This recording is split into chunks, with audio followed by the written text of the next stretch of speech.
What is up, guys? Welcome back to another video. Personally, this is one that I've been looking forward to for a very long time. We got the Jeep 392, Rubicon 392. And yeah, let's just do a quick little walk around. And yeah, so first thing right off the bat you'll notice is that it is significantly higher up than my JL. And that's because it comes stock with these Fox Jeep suspension kit, which is absolutely buttery. Even on the drive down here, I was like, God damn, that feels real smooth. Amazing front bumper right here, you know, and since it is the 392, I'm assuming that this is stock with this colorway. These are actually not red. Usually the Rubicon only comes with the red little tow hitches right here, which is a really nice detail, sets it apart from the 392 and the normal Rubicon. But yeah, just quick little walk around. Pretty standard stuff in terms of the Jeep. The handles are slightly different. It's got the door locks, which is pretty sweet. And then just coming around towards the back, one thing that I forgot to mention is a hard top. That's pretty cool. But also we got a gas tank, which is a pretty nice addition. Mine does not have that, which makes it kind of just feel cheap and not really important. But yeah, coming around to the back, final little thing I'll point out is Jeep actually comes stock with a nice little tow hitch, which is pretty sweet. Gets annoying not having one on mine, you know, if I want to pull a boat, if I want to do all these other things. But you know, this thing is pushing upwards of what, 400? 470. 470 horsepower. So like, to have a tow hitch is like pretty necessary. But yeah, pretty standard stuff in the back. Love the wheels. That's one thing I will say. But yeah, let's just like hop inside, get a little drive going. Nothing too crazy, pretty standard Jeep exterior. But I think the interior is where this Jeep really like shines. All right, guys, we're gonna get a cold start for the Jeep. Henry, start it up. That sounds mean. That sounds proper. All right, we're gonna hop in and do the interior. All right, guys, welcome to the inside of the Jeep Wrangler 392. So the first thing that I'd like to mention is, and what I noticed stepping into the car, was the steering wheel. It is completely different from anything that I've ever seen on a Jeep before, simply because of its shape. It's a lot more comfortable to hold. It's got back paddles, shift paddles, which is absolutely amazing. You know, you don't have to go down and do the weird sequential shifting. Yeah, super sick. Here, pretty standard stuff in terms of windshield wipers, lights, roughly about the same. Don't have to go crazy into that. But one thing that you will notice on the steering wheel is you have your adaptive cruise control, which is really awesome when you're on the highway. You don't have to constantly be changing the speed. It kind of keeps and changes the speed for you. Everything else in terms of the interface here on the screen is pretty standard in terms of Jeep. The startup was a little bit different in terms of the animation that pulls up, but that's just kind of what to expect with the 392. Another thing that I'd like to mention is how big the screen is in comparison. It's a lot bigger than the normal standard JL or JK models, but it's got that same like Sahara type size of the screen and the interface, which is I think it's awesome. the 8-inch. It's the 8-inch screen display, yeah, instead of the 4-inch, which makes a huge difference. Here, coming down to this interior, you know, you got your front and rear differentials come stock, which is absolutely awesome. You got your 4 little auxiliary ports here, which you get pre-programmed to be, you know, lights, winches, whatever it may be, which is super awesome. You got your off-road plus button, which I'm not quite sure what it does, and then sway bar button, which it's in the name. So yeah, one thing I'm noticing here, which I'm not a huge fan of, is the fake carbon fiber. I mean, it looks good, but knowing that it's fake just kind of brings down the value of it a little bit. But it's always something that you can, you know. Yeah, it's not hard to take out. Yeah. And then let's see, a couple of other buttons here that you will not see on some of the other standard models is, you know, I think this is a cruise control off or on sensors in terms of its hill climb. I'm not entirely sure what that is. Pretty, I will say one button I do notice that looks like it's going to be a lot of fun is the traction control button. That does look good. Yeah. But then also you can turn your parking sensors on and off, which is great because a lot of Jeep models don't actually have parking sensors. But you know, this is a pretty big car. Well, I mean, for top trim, you'd expect, you know. Yeah, you'd expect some of those features. But here I see an exhaust button, performance exhaust. Okay. So so you guys notice, it's valved, I think. So that's valved on and off. So that's pretty sick. But personally, we're keeping that on because that sounds absolutely amazing.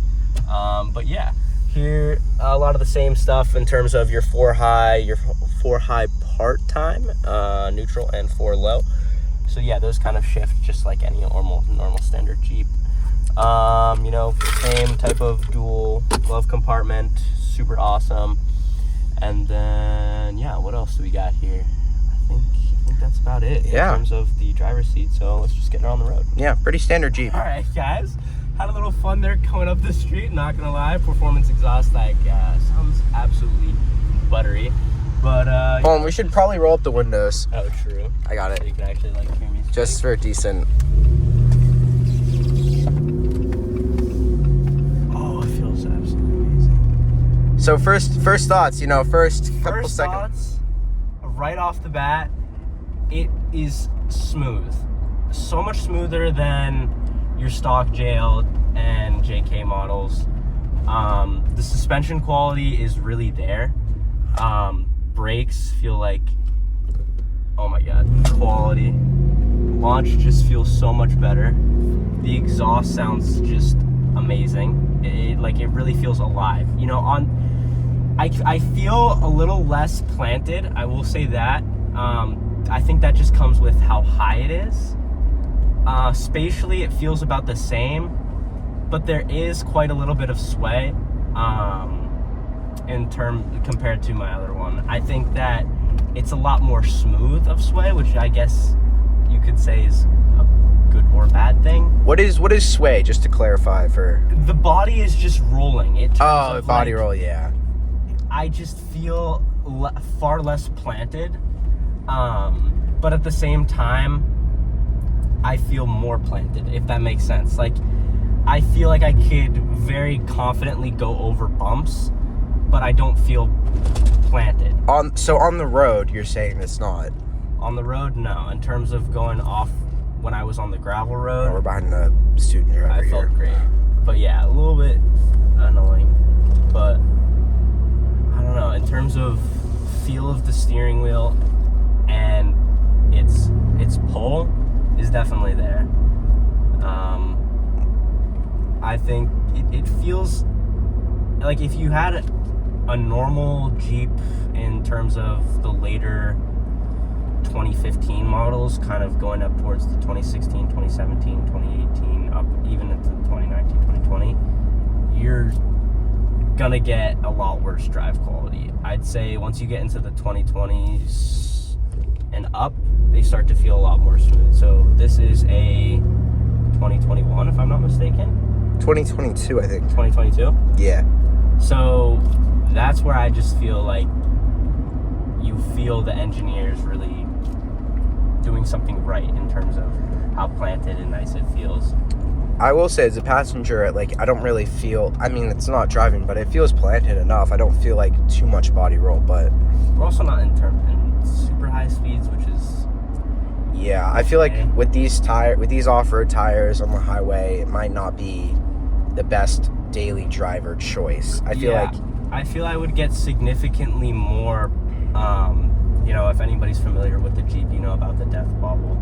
I feel like the death wobble above 65 tends to, where you get it, for those who don't know, is once Jeeps hit up roughly about 65 to 70 miles per hour, the whole kind of chassis starts to shake, and it does not feel great.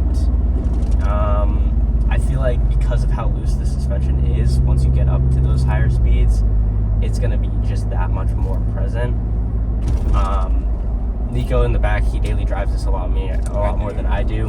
How would you feel in terms of, like, when you take it on the highway? You get that death it's wobble? definitely a preference thing. A lot of people would say that they experience the death wobble. I actually haven't yet, but I definitely don't really have a problem with going, 75, 80 into it. Yeah. But obviously, if someone, were to swerve in your lane, there's a lot of loose in the steering wheel. So if you try and swerve yourself, you might, be flipping over, which would not be good.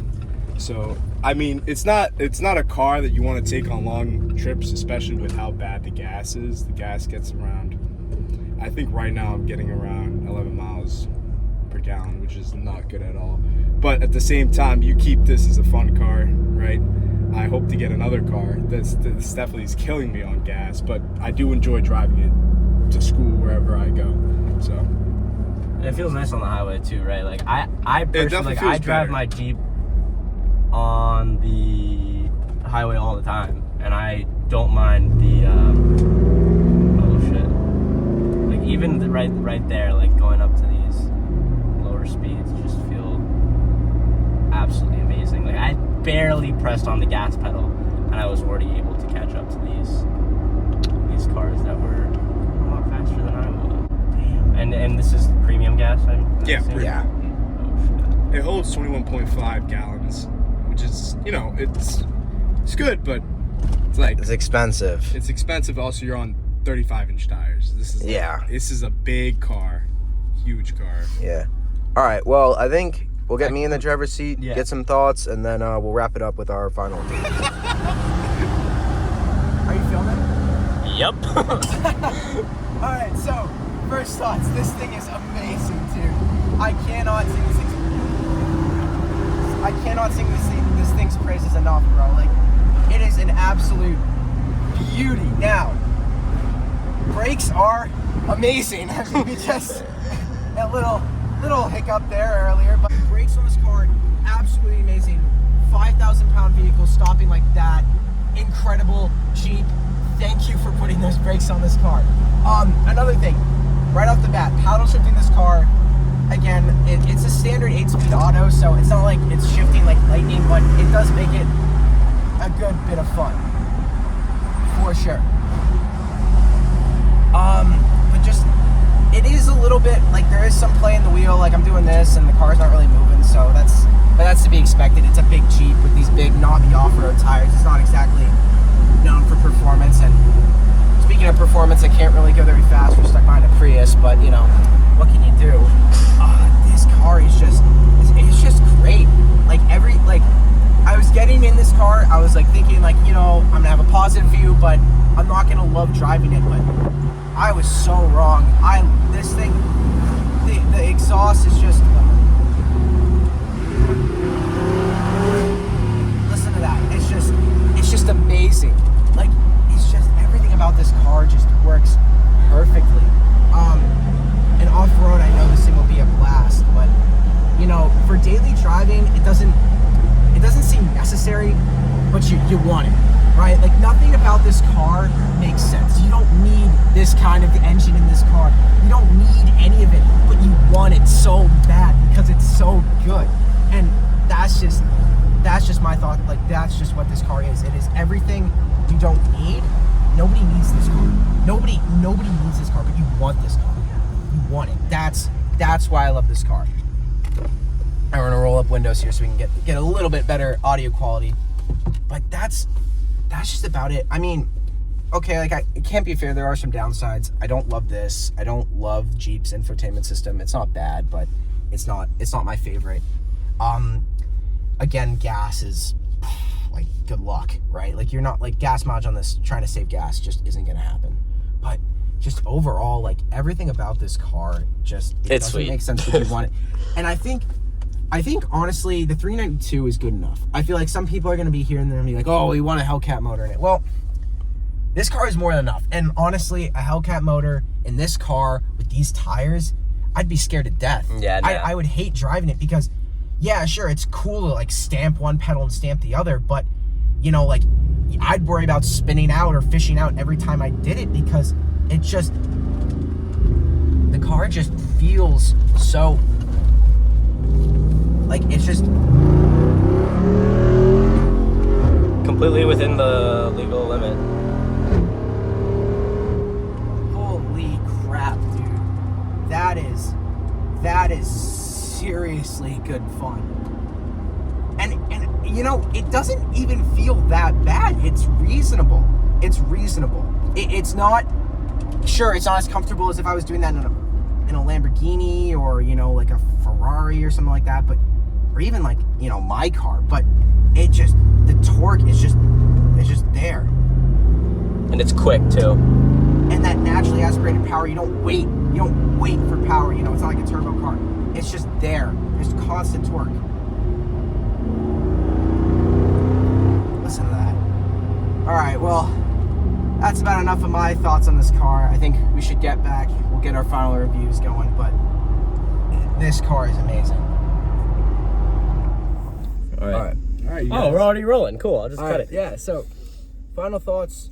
on this. Oh, this is the owner of the vehicle, by the way. This is Nico, Nico. yes. He's the man. Thank you very much for letting us film with your All car right, today. so we want to It get was some absolutely final. amazing. We want to get some final thoughts on this car. It feels better just to do it here when we're not driving, so our thoughts are more clear and concise. We've learned from past videos that they're kind of like all over the place, so we just want to keep things firm and where they are. So to start, I love this car. I think it doesn't need to exist, and I've said this before. It doesn't need to do this. It shouldn't exist, but it does, and I think that's amazing. And I thank Jeep for putting this thing together because it's an absolute blast in the straight line. And they did a great job. And off road, I'm sure it's fun. I'm gonna have to maybe go off road with this thing sometime in the future, but off road, this thing's gonna be a blast. This thing is built well. I really enjoy it. But that's kind of where the fun stops. And my big and it's not like this car isn't fun. It's not a good car. It's just some negatives and some downsides on my end. Corners, of course, the body roll in this thing is just enormous. It's just bad. Scary. But it's scary. Yes, it's scary. But that's fine. Like, it's not designed to do that. But this car doesn't inspire confidence in the corners. Like, driving it, you're kind of a little bit nervous. You're like, what's it gonna do? The other thing too is the price. Sticker price. These start at around 88,000, right? New. So you're sort of sitting there, and I really like this car, but for $90,000, and again, like with dealer markups these days, and that's not even optioned out, you're probably going to get close to $100,000, if not more. The gas too. Yeah, and gas too. The thing is, this car is not cheap to own, and so I'm sitting here and I'm sort of thinking, is this worth the fun? Because this is a fun car. It's a very fun car, but is it worth $100,000? Because that's what you're probably going to end up paying. So, is it worth that? I don't know. And I as of right now, I would have to say no. I think if you can afford it, you should, because it's really, really fun, and if it's what you want, you should definitely buy it. But for most people, you know, for people who like finances, money is still a little bit like of an issue, I just wouldn't. It's just not worth it. What do you think, Henry? Like, personally, I spent half that on my car, and Probably I think less than that even. no, half. Oh, half. Okay. My half was, yeah, mine was 40. And like, personally, there's a lot of things that are absolutely amazing, like that I love, that are just come stock, that I wish I had in mind, like the pre-programmable buttons. But little things like that, in my opinion, don't justify the $40,000 price difference. There's a lot of like, I could buy aftermarket Fox suspension and put that into my car and end up spending less than actually buying it off the line.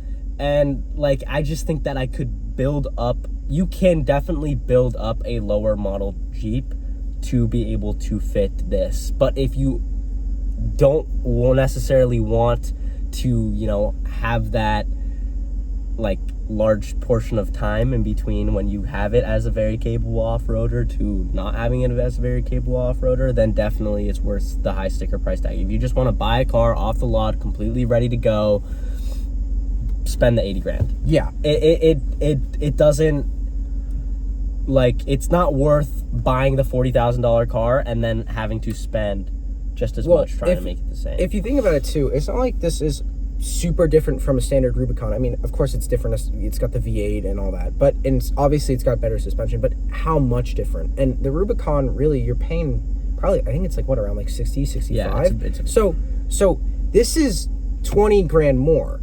And I'm sitting here, sticker, that's sticker too, because keep in mind, the demand for these things, there's a lot of people who want them, and there's a lot of people who are willing to pay a lot of money for them. So current market right now. So yeah, and current market right now with dealers and dealer markups, like, let's be real here, you're probably not going to get one of these brand new for sticker. So what happens is you're paying almost 30 grand more. And what you're getting out of that 30 grand is this engine, right? That's what you're getting. And I just don't know if it's worth that extra 30 grand. It's a blast to own. I would absolutely love to have one of these, right? I love driving it. It's a fun car. It's fun, but I just don't know if it's worth the money. And right now I can't say it is. I would have to drive a Bronco Raptor, right? I'd have to drive the competition, and I have to sit there and say, okay, the Bronco Raptor sticker is 10 grand cheaper, and I'd have to say to myself, is it worth the extra 10 grand for this over a Bronco Raptor?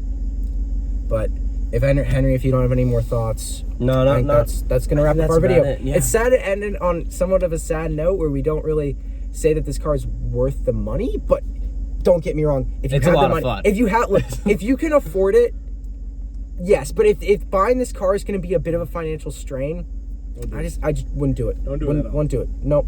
All right. Well, thanks so much, guys. We'll see you next time.